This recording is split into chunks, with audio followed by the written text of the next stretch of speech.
Mr. Ed Hoffman from the PBA.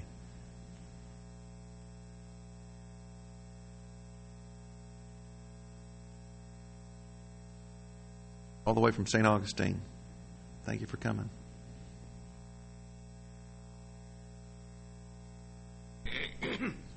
Excuse me.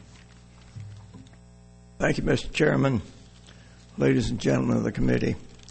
I'm Ed Hoffman. I'm here representing the interests of the Florida Police Benevolent Association.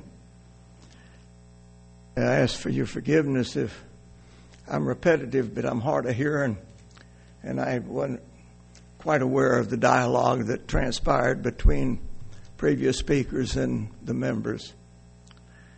But I'd like to share my thoughts with you on this issue of the Florida retirement system.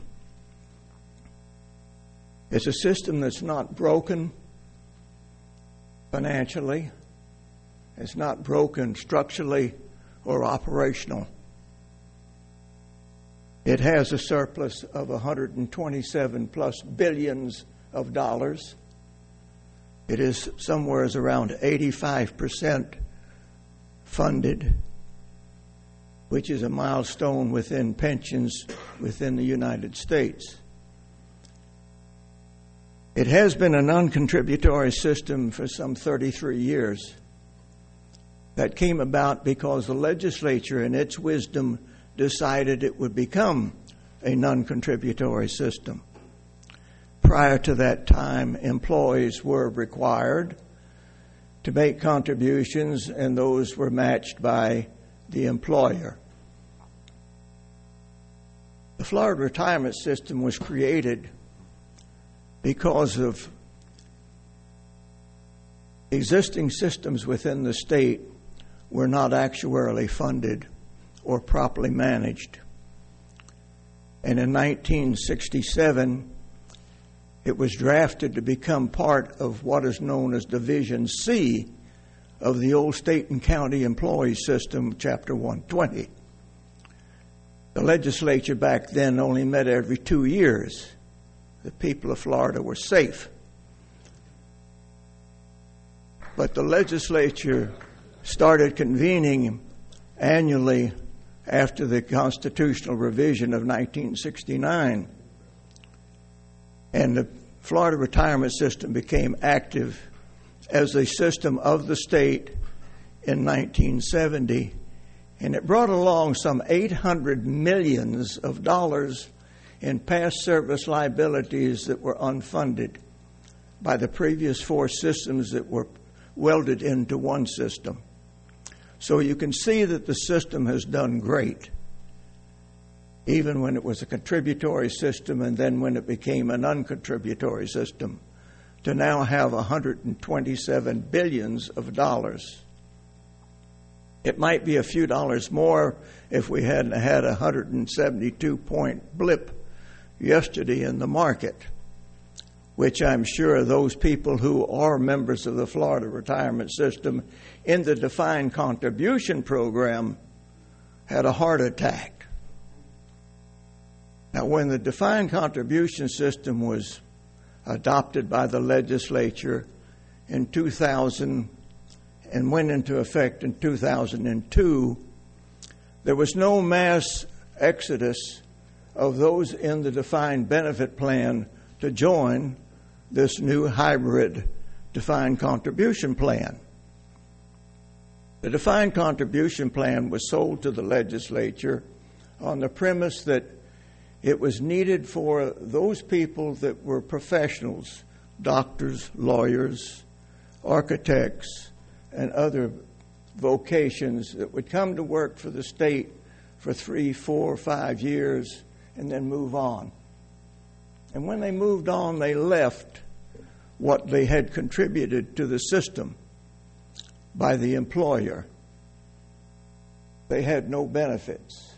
So the defined contribution plan was sold to them to give them something that they could carry with them when they left state government. And no one found fault with that. But today, I think we're faced with a little bit of a dilemma.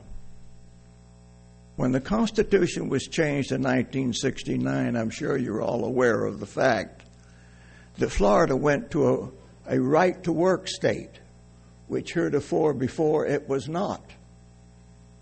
You could not get a job in the the private sector, as a tradesperson without belonging to a union in Florida. But that changed. And when it changed, the people of this state put in the Constitution that public employees would have the right to bargain collectively. That's a constitutional right, not a statutory right. Unlike most states in the country, they do not have a constitutional right. They have statutory rights. That's what's occurring in Wisconsin right now.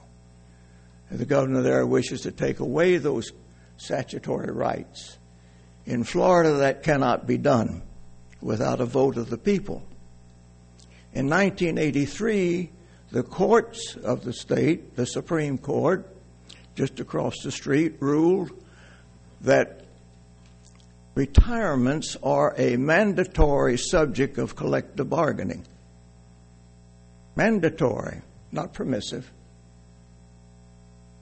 To my knowledge, I do not know of anybody within the PBA, which represents state law enforcement officers, correctional officers, highway patrol, has had an invitation from the governor's office to sit down and discuss this proposal. There's provisions within this proposal that are circumventing the constitutional right and the judicial right of the employees. As an example, they wish to reduce the disability benefit from 65% to 50%. It was a hard fight to get it to 65%. Anyone who's attempted to get a disability retirement from the Florida retirement system has a multitude of hoops to jump through. It's not an easy accomplishment. And I don't think the system is abused by those who have a disability retirement, particularly those in law enforcement and correctionals. And while I'm on that subject, I must advise you that we've lost 5 law enforcement officers so far this year in 2 months. 5 who have met a death in the line of duty. Last year it was 9. Most of those were in the Florida retirement system. Some were in municipal systems. I ask you not, in your deliberations, to consider reducing benefits for those officers in corrections and law enforcement who put their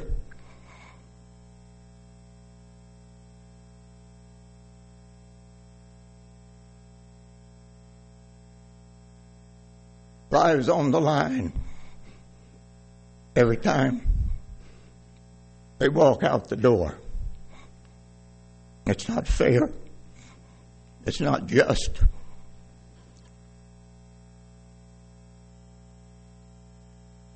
The members of the Florida retirement system who are state employees have not had a wage adjustment for some 5 or 6 years, whether it was 2% a year, 3% a year, or 1.5% a year. It's been nothing. And now the governor wants to come forth and ask them to pay 5%. That's not a great amount. Most municipal employees pay more than that, but most municipal employees receive more than a $31,000 salary. You could not hold a gun to my head and make me go into a correctional institute for $31,000. those people don't deserve to be treated in a manner that would make them contribute to a pension system without adequate salaries.